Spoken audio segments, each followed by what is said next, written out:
Violaine produit en moyenne 3 tonnes de melons bio par an. Elle a repris cette exploitation il y a à peine 2 ans et a dû faire face cet été à une surproduction. Difficile alors d'écouler les stocks dans un temps très court et faire face à la concurrence.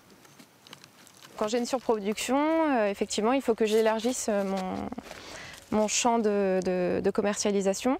Et c'est pas forcément évident, ça demande de démarcher, ça demande d'être un peu commercial et c'est pas forcément ma formation. Moi, ce que je vise, c'est vraiment vendre en direct, vendre en local. Et donc, c'est à moi de dimensionner mon champ pour coller à cette demande. Et c'est sur les marchés du Tarn que la jeune femme vend ses produits.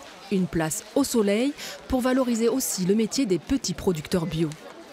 Je suis prête à payer un petit peu plus cher pour aider déjà les paysans du coin, du Tarn, de l'Aveyron, plutôt que d'aller chercher en grande surface et avoir des produits qui viennent de l'étranger. Si on vient dans des pays et dans des coins comme ça, c'est justement pour avoir des produits de qualité et favoriser des producteurs qui s'installent et qui ont besoin de travailler, besoin de nous pour vivre.